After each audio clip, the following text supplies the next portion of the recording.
visionary, revolutionary. I'm a visionary, revolutionary. What's going on, WBP TV family? It's your boy KB, the motherfucking Mark, and I'm here with the champion, not my champion, not our champion, but the champion, my marvelous co-host, Camille Salamander. How you doing?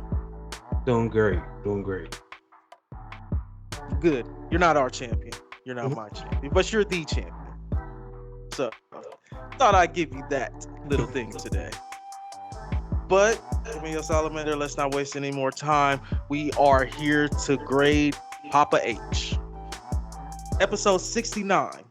We were going to do something with the women, but then I switched gears and said, why don't we talk about the guy who helped get the WWE's women's division to where it's at now? Papa H, back in control of creative. We're going to grade his first month. It's been about a month.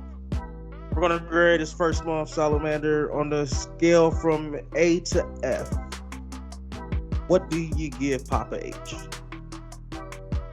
Overall, I'll be breaking it down.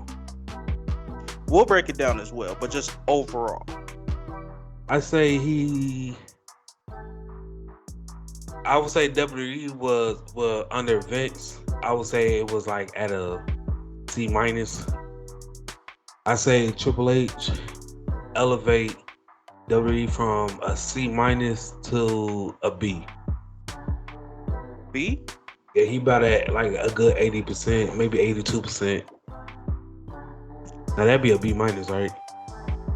Yeah, about 84. Yeah. I'll say about 84 again.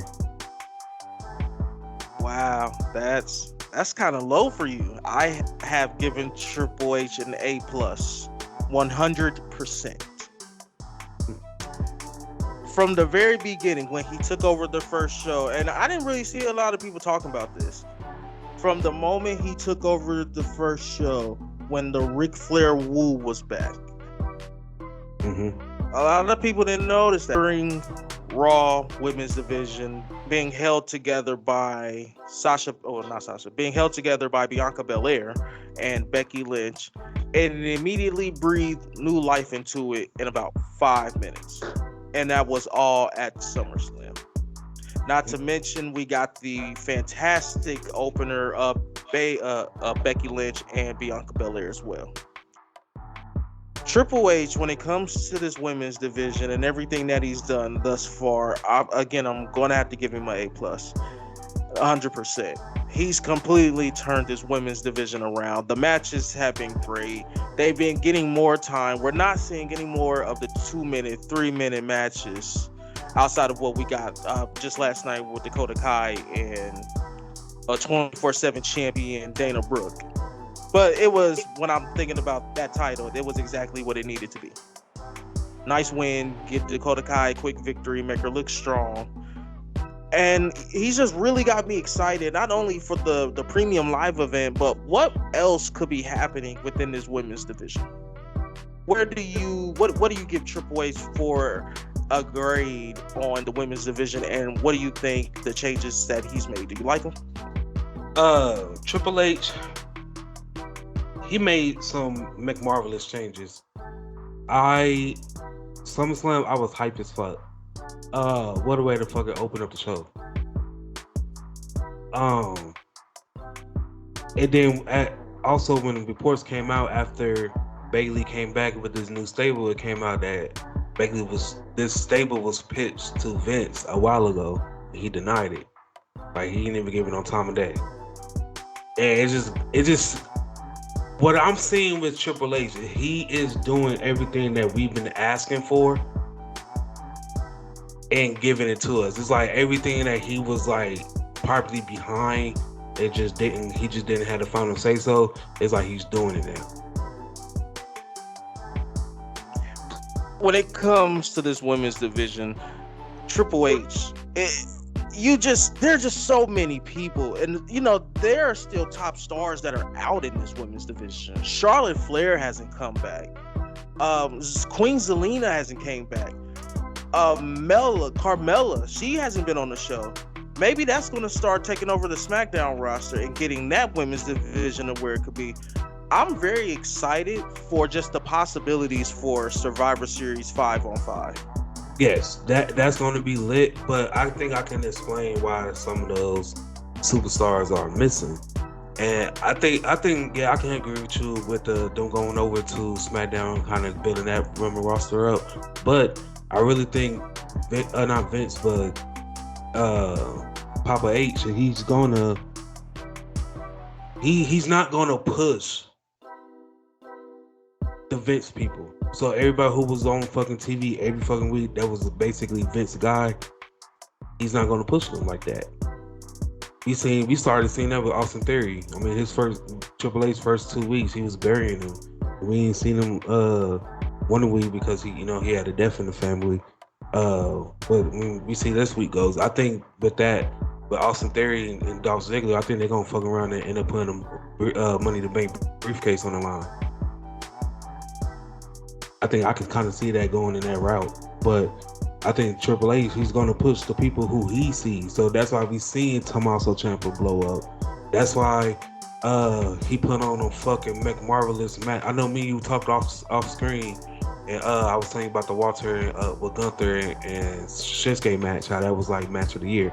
I forgot. I will put this Ciampa and Bobby Lashley match up there too, because that match was good as well. But Ciampa, he looked strong in that match, and it made sense why this week. I hate to see Mustafa Ali get like that, but this past Monday, that's why he got the dominant win over in that tag match and shit, because he had to get he going strong, so he had to get his win back to get back on the top or whatever. But we starting to see the people who's Triple H is pushing. SmackDown, Shayna Baszler. She might not win, but the long-term rivalry, she gonna win. She might not win at Clash at the Premium Live event that's coming up.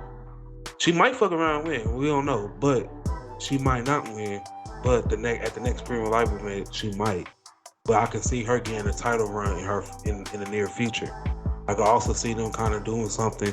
But can you see a motherfucking Ronda? She's healed, and they've been trying to turn Shayna Baszler face for like the last year.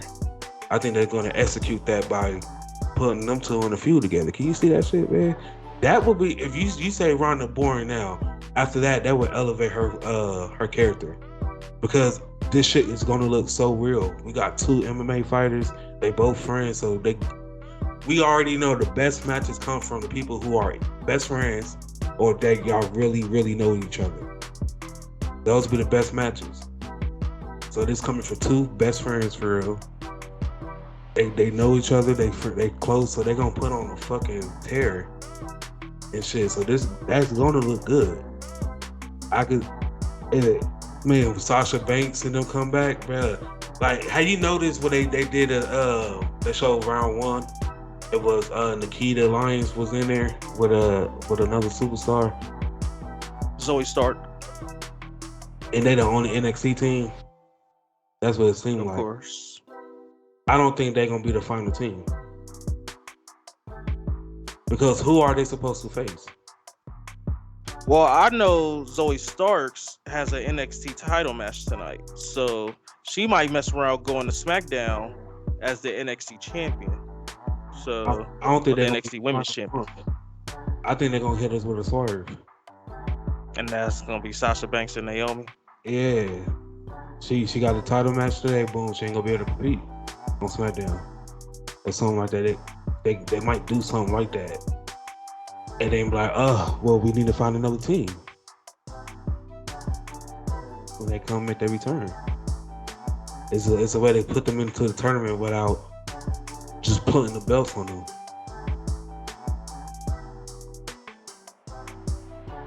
I don't know, Salamander. I gotta see. But we know why Ronda Rousey's been boring, though. It's because Vince's been writing for her. Ronda Rousey was hot the very first year. She was hot, and that's when Triple H had his hand in it. She came in hot. Yeah, but the way unattended. let me ask you this: is Shayna Baszler beyond fixing? Has Vince ruined her that much? Because No, she's not the same Shayna that she was when she came out choking everybody out in the chamber. She's it can far come from her. back. It can come back just like Oscar. She's not the same Oscar, but it can always come back, especially under Triple H. Just like Bray Wyatt, he wasn't the same Bray. Vince fucked him up. Then he came back as the Fiend. So it just needed a little bit of character tweaking up. They could come like Shayna turning babyface. That'd be a new. She don't even gotta change nothing. Her turning babyface will be a new leaf for her. It'll be a new leaf for when she turn back heel, and then she can go back to choking motherfuckers out. But then it makes sense, especially if you do her heel turn correctly, it would make sense. On top of that, what's up? How do you do it? It would have to be some borderline of Ronda. Like they go up, they had their battles. Ronda's face again, and then they doing like a partnership or whatever. It's kind of something how back in the early 2000s, how it was like they on opposite shows, but they was always mutual. John Cena and Batista, where they was holding the title for their respective shows and shit. Batista about to get jumped and shit like that. He needed to find a tag partner. All his allies, which was Rey Mysterio at the time, was injured at the time, so he ain't had nobody. So he placed a phone call, and his tag partner ended up being John Cena. So he came over for Raw. So something like that. When Shayna or is in trouble or something, she need help. She called the only person she could depend on, Ronda. They come over in the middle of the match, just have Ronda turn on her, or have her turn on Ronda or whatever, and then boom. It could be some, but it has to be guard Ronda because that's the only person to make it believable. I'm not gonna hold you. I say give Ronda back the SmackDown Women's title, have them win the tag team titles, and then have Shayna win Money in the Bank. You can do everything all in one. Yeah. You can wrap everything up in one nice little bow at Money in the Bank. When Money in Ronda the Bank will be coming up? Next year. In June? I think so. Okay, so we still got a while. Cause I wonder, I gotta look that up. But who held that briefcase like the monkey? I want to know if they should do something where somebody will hold a briefcase and they cash. Cause don't you got into the next Money in the Bank match? Yes. What if the Money in the Bank match, the main event, and somebody cash in the match before the main event? So it's like, and then you get that way you don't get two cash-ins in one day or whatever. But I mean, they really bent the rules to the T. It would be good to actually see somebody hold it for 365. Well, it'd be 364. But yeah, it would be good to actually see something like that. Like, so you know, before the damn match. So you're saying not beyond. So you're saying that Shayna Baszler can be repaired? Yeah, most definitely. Okay. So staying with the women's division, where do we put Charlotte? Because you did say that Triple H is not going to push those that Vince was pushing, and Charlotte was always pushed. So where does that put Charlotte? I will put Charlotte. I will do something different with her. Well, I will have her come back. I will keep Lacey Evans off TV, and Dana Brooke just lost. I'll have her drop the 24/7 title, and I'll have her take her off TV. And then I will put Charlotte and then Dana Brooke and Lacey Evans together with Charlotte and have her own little stable. And then I will build my own thing. Like we've been talking about, like a six woman tag division together. And just have her in that, putting over talent. Like when she do her single stuff, she'll be putting over the next stars in line. Until I feel like I said, do that, keep her out the picture for a good 2 years before you put her back in that title picture. Okay, so like, was she get title matches here and there? I would say, or like we're saying, none. Like I would say, during her first year, she'd be solely focused on that building that 6 women division up, right? Right. And then as she started, being the mentor to Dana Brooke and Lacey Evans. Now we got two, development changes and character changes with them two. Uh, then you can start having, them competing in the tag team division because they moved out of that title reign. So the 6 women tags, it will have belts, of course. They move out of that, and now Lacey Evans and Dana Brooke is in the women's tag division, and Charlotte is now, a solo star, but she still, got them to this stable. Now she's, having feuds with, up and coming stars. She might win a few, she might lose a few, but they still, up getting a rub basically. I would say yeah, but not right away in her solo's career, run, but she'll get a couple number one contender spots. She's not gonna win. I may get her one title. Nah, I won't even do it because the story would be better when you finally ready to put her in that picture. Like she's a fucking like 9-time women's champion or whatever. She all these accolades and stuff, and just be like, she hasn't had a title shot in like over 3 years or whatever. So then when she overcomes it, it's like, oh, we accept it, we appreciate her holding the title more instead of it just getting thrown in. Because then at that point, we felt like she worked for it. It didn't feel like it was just given to her, like all the other ones did. Okay. Like that. Moving on, we're going to focus on the mid card. The importance of the titles, the Intercontinental and the United States Championship, to me is another A+. He's really elevated these titles in about a month. That's all it took. Like, wow. Like, I was saying, he nailed the mid card to the T, because I would say under Vince control, like, it was only like 2 matches I could tune into. Everything else really didn't keep my attention, but like I'm watching the whole show from beginning to end. Like I said many times, man, I have not been this excited for wrestling for 10 years, man. Like, it's really got me excited for wrestling. I'm excited when Monday and Friday come. And then once I know he's taking over NXT, I'm gonna tune into that shit too. I mean, just this mid-card division, Bobby Lashley, back-to-back weeks, has put on stellar United States title defenses. You said the Gunther and Shinsuke Nakamura match was a match of the year candidate.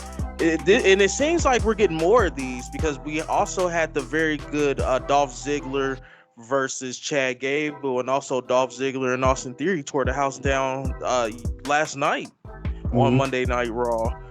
And it just seems like he's getting this mid-card division exactly where it needs to be, because it really needs it, because these belts have been completely devalued by Vince McMahon. I just don't understand how you can have a whole mid-card division where you just don't care. I got a question for you. Yes. Who takes the title off of the Almighty and Gunther? It's gonna happen, and I think it's gonna happen sooner or later. And I think it's gonna happen to Bobby first, and I'm gonna tell you who I think. If I'm talking about the United States Championship, I kind of want Edge to take it off of Bobby, but Edge is in the main event. But if it was me, I would want Edge to take it off of Bobby. I feel like that's a good co-main event of a WrestleMania Night 1. For Bobby, it's gonna be KO. Kevin Owens. Yes, because Bobby having open challenges, right? And they kind of announcing them ahead of time before whatever. I think it's gonna be one. They're not gonna announce it. We seen the promo that he cut. He ain't had a title in 5 years. He's hungry. He don't care who you are. He don't care if it's the tag team title. He don't care if it's the United States, the Intercontinental. He wants a title. I think he's gonna get fed up and seeing all the Bobby running through all these people, and Bobby gonna come out, wait for his opponent, and then it's gonna be Kevin Owens. And that's I gonna be mean, next candidate, but he's gonna go over on that one. And then that's for by that time they either kept the belt on Roman or they gave it to Drew McIntyre. But it's gonna be time for Bobby to go back and claim Wilson. He didn't lose. as much as I like that idea, It'll be a refresher for Kevin.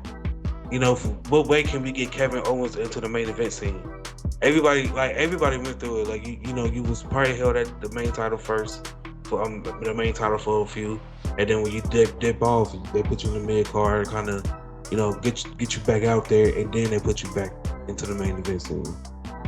So like Randy Orton, once he's done with this Arcade Bro stuff, he's gonna go back to the main event scene. Before this, he was in the mid card, you know, trying to elevate that and stuff.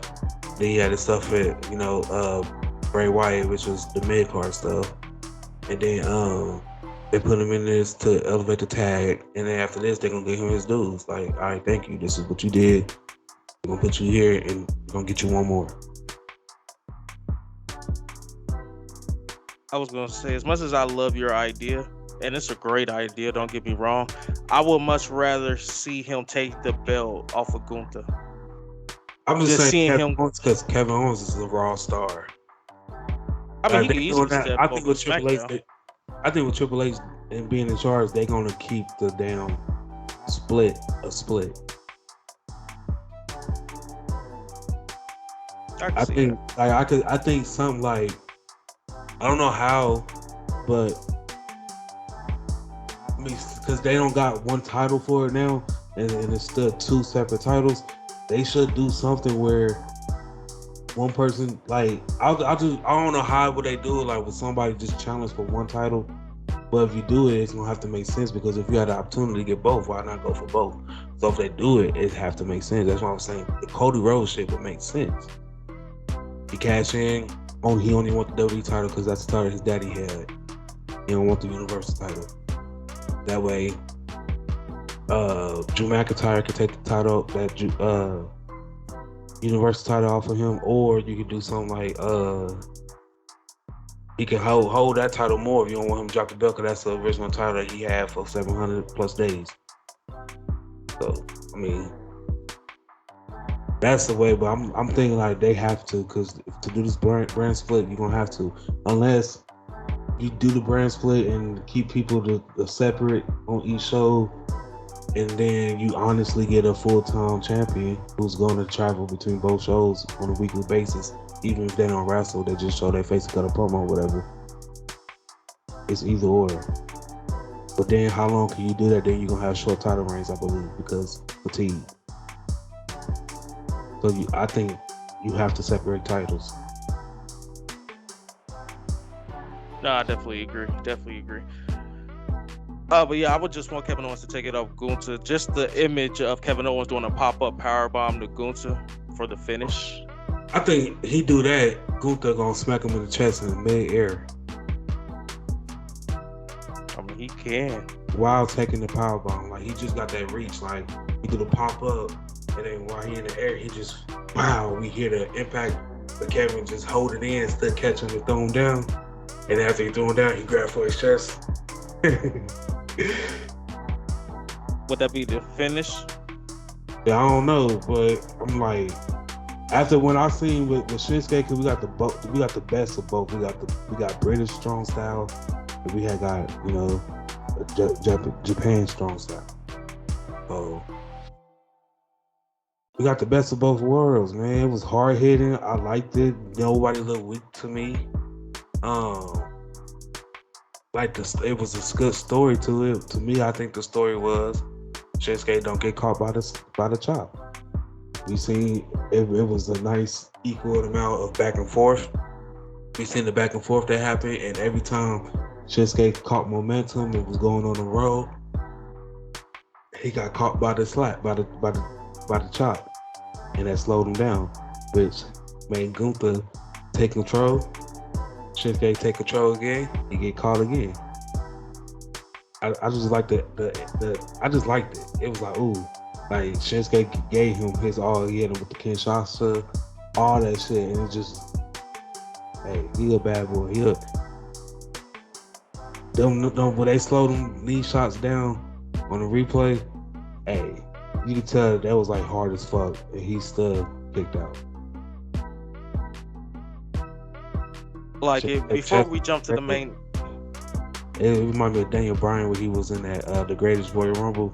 His chest was like on fire. It was welted up and shit. That's kind of how Shinsuke's was. Like you seeing his whole handprint just in the same. It's like he got perfect aim too. Cause he was like slapping in the same damn spot. Like for that shit to be that damn like impact as it was, like he was hitting in the same spot, and that's crazy how much of an aim he got. Before we move on to the main event, talk about the structure of the show. Again, I'm gonna have to give Papa H a A+. The shows feel like they flow smoother with Triple H. It doesn't seem as stagnant. It doesn't seem as choppy, rocky, blocky as it did with Vince McMahon. It seemed like Vince was like, this is the first part. Yeah. Then I'm gonna do something completely different on the second part. It never flowed. Even with Triple H when he was telling the behind the scenes stuff with Dexter Lumis, that stuff just seemed like I could see that happening. And WWE just being like, well, it's too late to switch it, so let's just run with it. It just felt like it was part of what was not supposed to be in the frame, if that makes sense. Yeah. Like it just seemed like the show flowed normal, but if you're paying attention, you're seeing a whole bunch of chaos in the back, but the chaos doesn't seem misplaced. Mm-hmm. Like I could honestly, because the way it made it seem like, I could see somebody like Nikki ASH or Doudrop crashing their car there.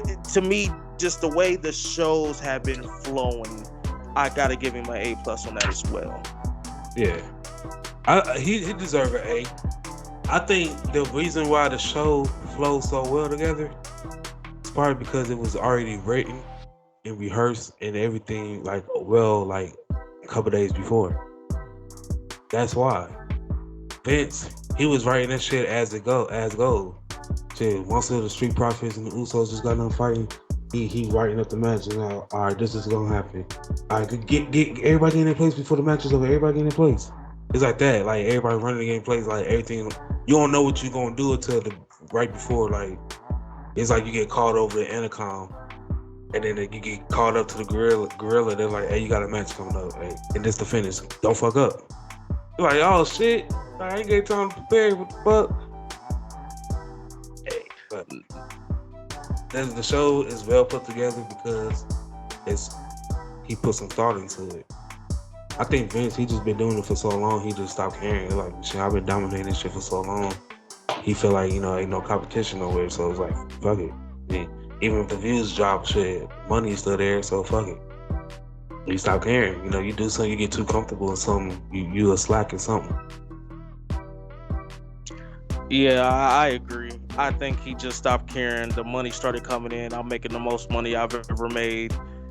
Why not just slack off with it? Wrestling isn't as big and popular as it used to be anyway. So, as long as I'm just staying the motions and make sure I'm steering the ship the right way, everything will end up fix itself out in the end.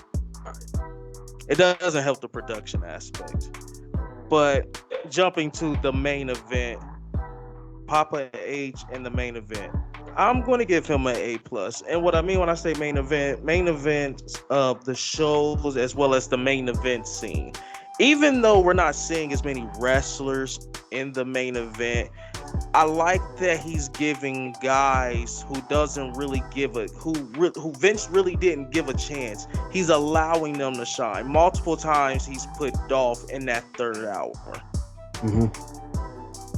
And it's really showcased exactly what we all know, and that's that Dolph Ziggler is fucking fantastic at his job.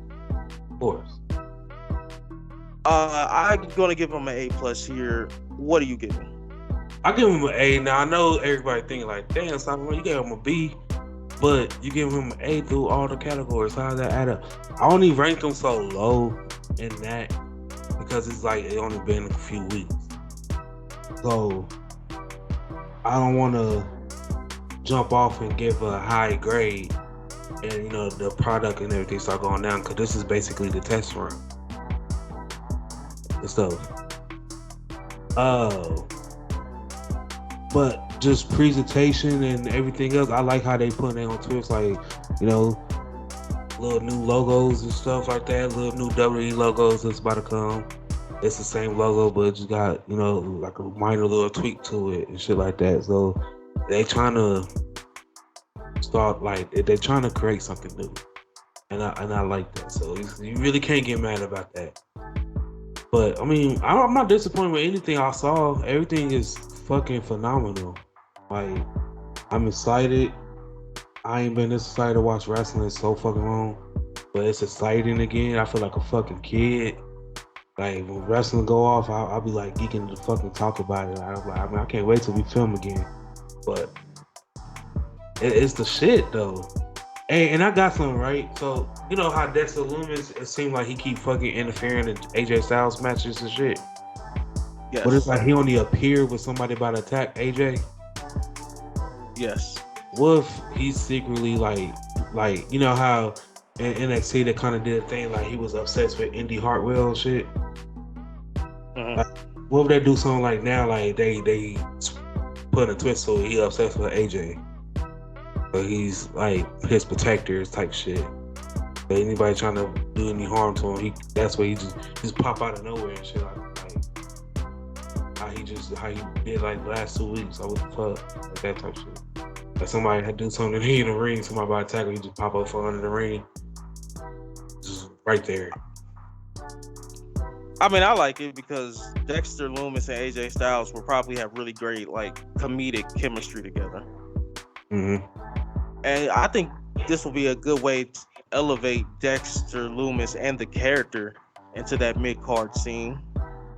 Let the fans get more eyes on exactly who he is, especially if they didn't watch NXT. Because if you watch NXT, you'd know that Dexter Lumis is a fantastic, complicated human being. Right. But once you get to know him, you're like, he's really not that bad. He just wants to protect the people he wants to protect.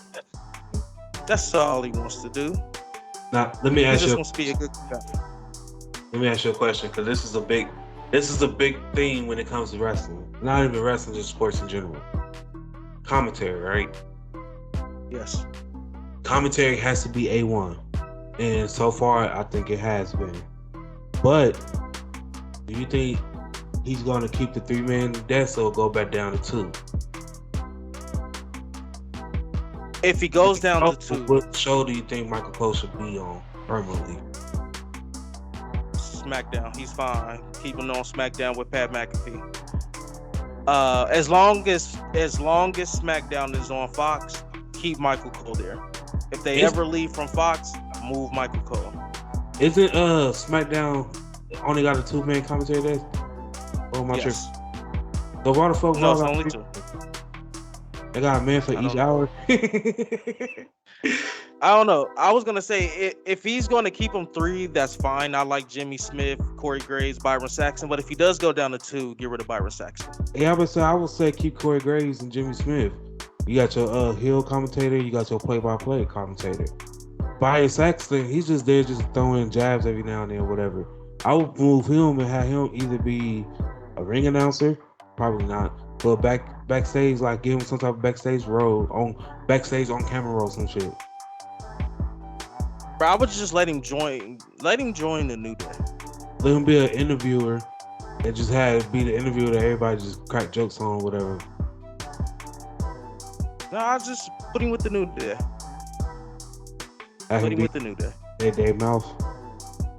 No, Dave Mouth. he can't talk for. I don't think Byron Saxton can talk for. No, he could just be there. No, it'd be funny. He would just be asking a question. He's the comedic. Make him an honorary New Day member. There you go. But yeah, man, I think Triple H has done. My fault. You know how what Coach Rowe was back in the Ruthless Aggression era. How sometimes he was on the commentary desk, then he was GM, then he was like he did everything basically. That's what you need to put Byron Saxton in at. The coach role. Yeah. It's actually not a bad spot for him. Back GMs and shit. Yeah, that's not a bad fit for him. I actually like that. I like that. But I just wanted to piggyback off what you said real quick before we get up out of here.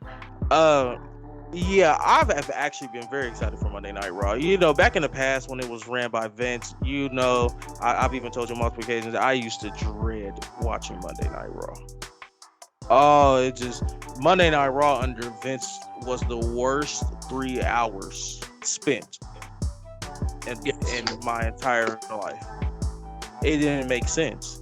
It'd be like the first hour is this show, the second hour is a completely different show, the third hour is a complete different show on its own.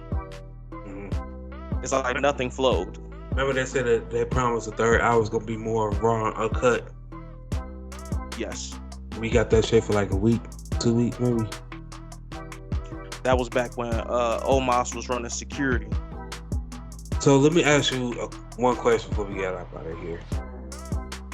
I know you're gonna really be against this because you're a fucking mark. But do you think some people who jumped shit kind of is regretting that now, especially the people who was a Triple H guy and they signed these long-term deals with AEW 5-6 year deals, and the only reason why they left is because the guy who got them there, the guy who they wanted to work with, basically didn't have no good role there no more, and they got fired by, you know, the other guy. Now that guy's gone, and the guy that they really like and all this stuff got that big role, and it's like, damn, I really want to go over there now because the only reason why I left was because he wasn't there no more.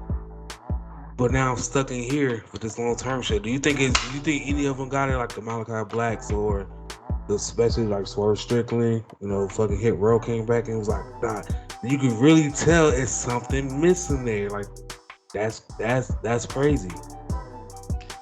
Yeah, I mean, of course there are going to be some people who feel that way. I mean, this is what I would tell them: the Triple H thing was never guaranteed, because if none of this information came out, then this conversation wouldn't even be had. But they kind of like some people, like it seemed like a lot of people held out. Like Karrion Kross, he was just taking any dates, like he ain't signed nothing yet. But it kind of makes you feel like that some people know, like Dakota Kai, she could have jumped ship to AEW a while ago, but she just chose to stay put. And then, you know, the moment Triple H take over day one, she appeared. So it's kind of like, I don't know, cause it's like, I don't know. It may be like when the first shit came out, Triple H was like, yeah, he gone. He started talking to him already, like, hey man, just hold put. But give it about like, hey man, I'm sorry to think what you said now. What? I'm gonna tell you off camera. I don't want to put that out there. All right. I mean, yeah, of course, there's gonna be some people. There's gonna be some people that feel that way. But I think for the top guys, I think they're okay. Like, I feel Malachi Black now is probably in the best position he's been in outside of Triple H. Yeah, he's the lead. What if though now? Like, he's the leader of a dominant faction, and he's been recovering from a back issue. Swerve Strickland, I can see him being a little bit upset, but I mean, he's tag team champions with Keith Lee. Keith Lee can't be too upset. I mean, they had you in a singlet, but again, that was Vince. Triple H had him together. Had no injuries if he would have stayed in WWE. He wrestled more in WWE. Hey, he wrestled less in AEW. Got a back injury. He ain't had that in WWE, so they want him to do stunts. He don't do stunts. AEW, they do stunts. They don't do stunts. That's what most of their wrestling relies on, is stunts. Yes. I tell you, we're indie-rific. I don't think we do stunts. You guys do more stunts than we do. Nah, yeah, they spots. That's what I mean. Y'all y'all rely on spots. It's like y'all don't wrestle for the entertainment or whatever like that, like you get at WWE, AEW. It's like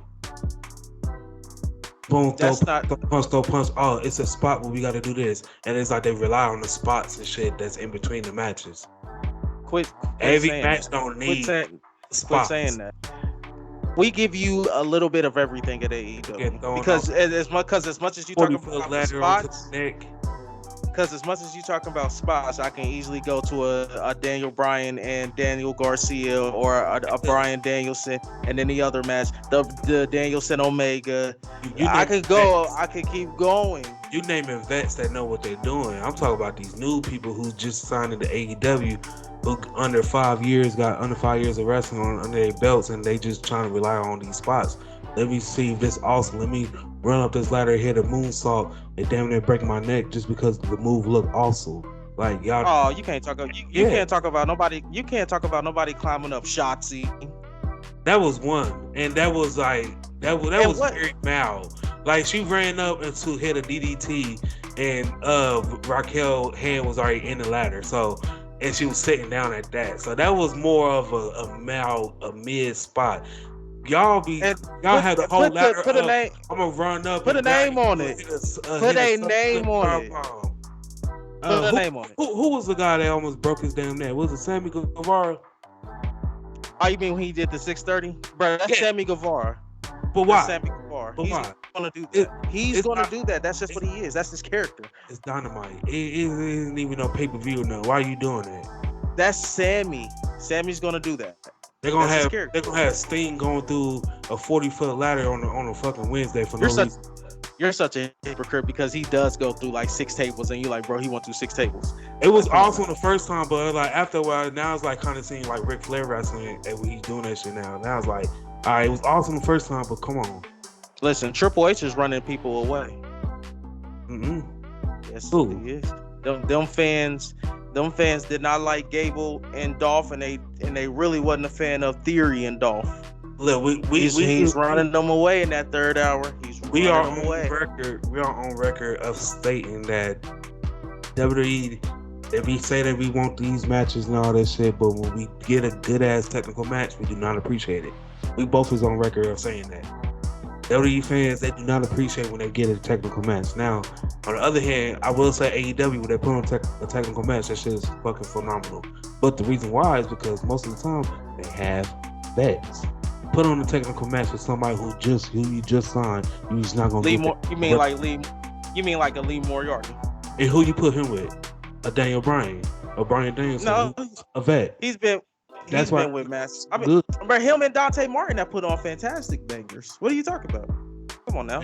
They proteges to the vets. They getting pushed by them. They probably got Bryan Danielson behind the scenes. Like, yeah, I'm behind him. That's why they getting the pushes. I'm talking about people who y'all put on like the first 2-3 matches of the show.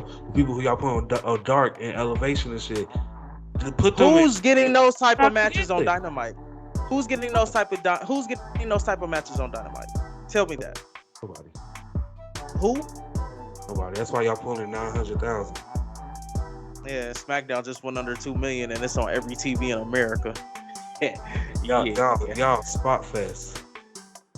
Spot Fest. We more entertaining than y'all, and we actually have real sports entertainers. Nah. We're getting out of here. Y'all had a lot of people who do spots. That's why a lot of people keep getting fucking hurt. Chris Jericho breaking his nose and shit like that. Cause y'all got people in there that don't know what they're doing. Y'all just relying on spots. He was fighting Eddie Kingston. Relying on spots. He was fighting Eddie Kingston. And what happened that led into his nose getting broke? It happened sometime during the match. He was fighting Eddie Kingston. What happened to Ray Phoenix? Come on now, bro. He shouldn't listen. Relying on spots. That's what get y'all in the situation y'all in now. I got hella injuries. Oh, you can't say that. WWE has relied on spots. WWE has relied on spots. Remember, years they got my boy. Y'all got under 5 years into this, and y'all already got hella injuries. We ain't got that many injuries. It's just all of our injuries have been made to the top guys. But before, like a couple weeks ago, y'all had hella injuries. Right, it was only 4 people, and they were the top 4 guys. They were literally the top 4 guys. Adam Cole come over, ain't even been with y'all for 6 months, and he got an injury. Bro, he fought Bryan Danielson. This has been about a year. Danielson was just a couple of weeks away from a year. CM Punk come back. got an injury. That he jumped into the crowd. It don't matter. He It goes jumped down, into down, the crowd. That's his fault. Is He that didn't get injured in the ring. Why did he jump in the crowd? Is that gonna He fly? got injured jumping in the crowd. You can't blame that on AEW. That's CM Punk's fault. AEW said go ahead. WWE ain't going for that shit. You gonna jump in the crowd. You gonna get hit with a lot of bullshit. But once you go to Gorilla doing that bullshit over there, I bet you Triple H will allow these people to jump in the crowd. And look. And once they get hurt, they gonna come to Gorilla and he gonna be like, see, that's why I say don't do that shit. We're getting out of here. If more people jump in the crowd and they injure themselves jumping in the crowd celebrating, we gonna call that a CM Punk. He pulled a CM Punk. Listen, fuck this. How the fuck you get hurt and you the champion? How the fuck you get hurt celebrating in the crowd? You fucking out for weeks and shit. What the fuck? He jumped in the crowd during his entrance.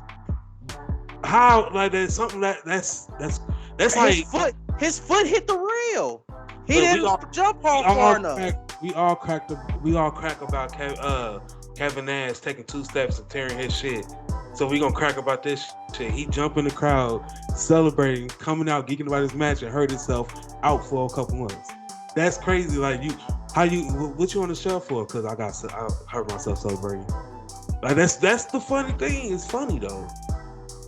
It's not funny because he should. It's not funny because he shouldn't be AEW World Champion. That's why I ran this shit now. Kept this shit on Hangman. This shit wouldn't have happened. It would have happened regardless. One of them weeks, he would have jumped in the crowd and still hurt himself. He wouldn't have been AEW champion. That injury would have been non-avoidable. And you know what? We still would have had a champion on TV. The championship would still be on TV, and we wouldn't have to do an interim world title.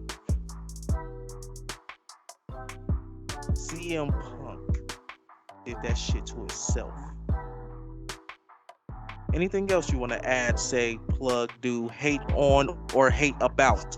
I do. I want to say go ahead and like the video, guys. Subscribe to the channel.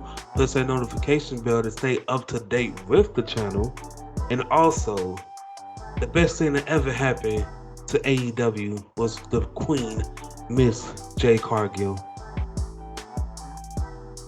The best thing that's going to happen to AEW is tomorrow night when I hear Battle Cry and the God of Pro Wrestling reappears with the Young Bucks, and I will fall to my face and cry because Kenny Omega, it's been 9 long months since Kenny Omega has blessed me with his presence on AEW television. And this Wednesday, my long suffering comes to an end because the God of Pro Wrestling will be back. They gonna do all that and only pull 1.2. That's fine. It doesn't matter. Kenny Omega is coming back. Yeah. The best bout machine. He ain't nobody. He's better than Bobby Lashley. He's Yeah, 1A. Yes. No, we had this argument so many times. I'm not even gonna say nothing else.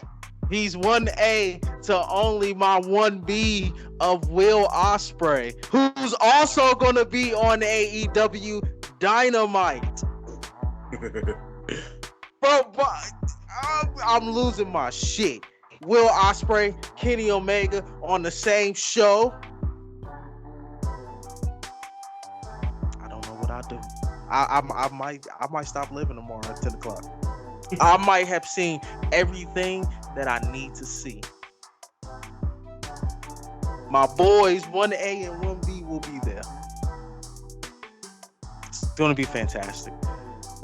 Like Solomon said, like the video, subscribe to the channel if you hadn't already. From my Mac Marvelous co-host Camille Salamander, anything else you want to say? No. I have been KB the Mark, and simply, we some motherfucking marks that love sports entertainment. and not AEW.